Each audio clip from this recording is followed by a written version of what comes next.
बहुत समय पहले की बात है। एक घने वन में एक छोटी सी चिड़िया अपने परिवार के साथ रहती थी। वह नन्ही थी, पर उसका हृदय जिज्ञासाओं से भरा हुआ था। हर दिन वह आकाश में उड़कर, पेड़ पौधों के बीच बैठकर मनुष्यों और ऋषियों की बातें सुना करती थी। उसका स्वभाव सरल और कोमल था, लेकिन जीवन और मृत्यु के रहस्य उसके मन को बार बार विचलित करते थे। एक चिड़िया की जिज्ञासा। एक दिन वह देखती है कि जंगल के पास के गांव में एक मनुष्य का देहांत हुआ। लोग शोकाकुल थे, कुछ रो रहे थे, कुछ आत्मा के अगले लोक की चर्चा कर रहे थे। कोई कह रहा था कि पाप करने वाले को नरक मिलता है, कोई कह रहा था कि पुण्य से स्वर्ग मिलता है। चिड़िया ने सोचा, आखिर मृत्यु के बाद होता क्या है? आत्मा कहाँ जाती है? कहाँ जाती है? स्वर्ग और नरक सचमुच हैं या नहीं? इसी प्रश्न का उत्तर पाने के लिए वह प्रतिदिन उड़कर ऋषियों की सभा तक पहुंचने लगी। गरुड़ पुराण का श्रवण। सौभाग्य से एक दिन पास के आश्रम में महर्षि लोग गरुड़ पुराण का पाठ कर रहे थे। यह वही पुराण था जो भगवान विष्णु ने स्वयं अपने वाहन गरुड़ को सुनाया था, ताकि वह जीवन और मृत्यु के रहस्यों को समझ सके।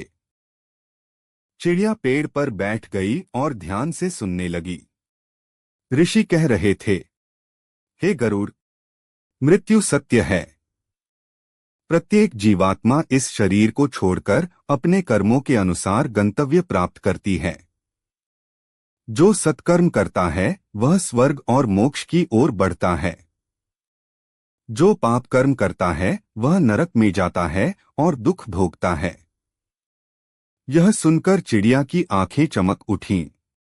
उसे लगा मानो उसके मन के प्रश्नों का उत्तर मिलने लगा है। 3 पाप और पुण्य का रहस्य। ऋषि आगे बोले, मनुष्य जब जीवित होता है तब उसके कर्म ही उसके साथी होते हैं। धन, परिवार, शरीर सब यही रह जाते हैं। आत्मा अकेली अपने कर्मों के साथ यात्रा करती है। चिड़िया के मन में विचार आया, तो क्या छोटे से छोटे कर्म का भी फल मिलता है? यदि मैं दाना चुनते समय किसी को कष्ट पहुंचाऊं तो क्या उसका भी फल मिलेगा? तभी ऋषि ने समझाया, हे गरुड़, जीव के हर छोटे बड़े कर्म की गणना होती है। जैसे एक एक बूंद से सागर भरता है, वैसे ही छोटे छोटे कर्म मिलकर जीवन का परिणाम बनाते हैं। चिड़िया यह सुनकर स्तब्ध हो गई। उसने ठान लिया कि आगे से किसी को हानि नहीं पहुंचाएगी। 4 मृत्यु के बाद की यात्रा।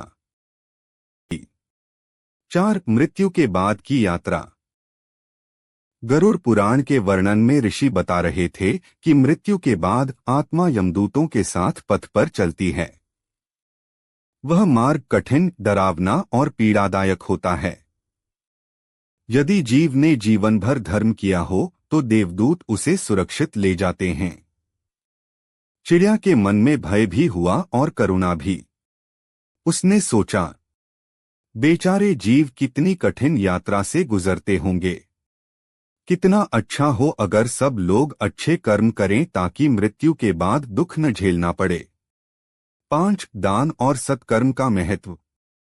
फिर चिड़िया ने सुना कि गरुड़ पुराण में दान और सत्कर्म को अत्यधिक महत्व दिया गया है।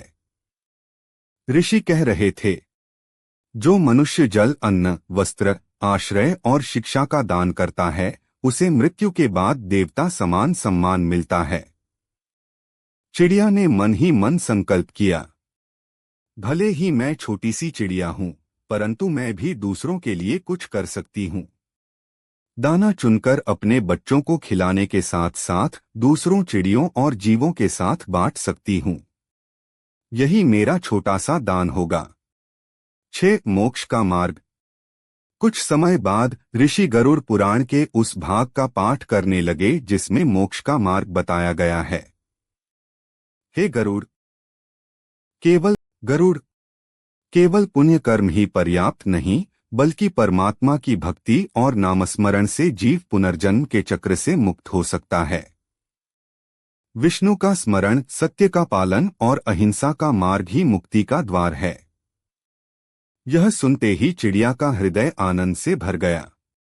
उसने मन ही मन विष्णु का नाम जपना शुरू कर दिया। 7. चिड़िया का परिवर्तन। अब चिड़िया के जीवन में बड़ा परिवर्तन आ गया। वह अब भोजन करते समय पहले अपने बच्चों और अन्य भूखी चिड़ियों को याद करती। वह किसी पेड़ से दाना तोड़ती तो ध्यान रखती कि पेड़ को हानि न पहुंचे। हर सुबह सूर्योदय के समय भगवान विष्णु के नाम का गान करती।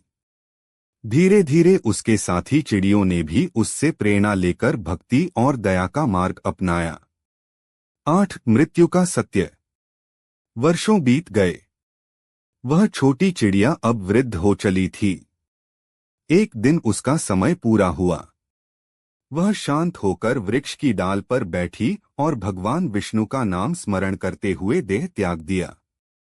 तब उसे दिखा कि दिव्य प्रकाश से देवदूत आए और उसे स्वर्ग की ओर ले जाने लगे। मार्ग में कहीं पीड़ा नहीं थी, बल्कि मधुर गंध और शांति का अनुभव था। उसने कृतज्ञ होकर सोचा, सचमुच गरुड़ पुराण का श्रवण ही मेरे जीवन का सबसे बड़ा वरदान था। इससे मैं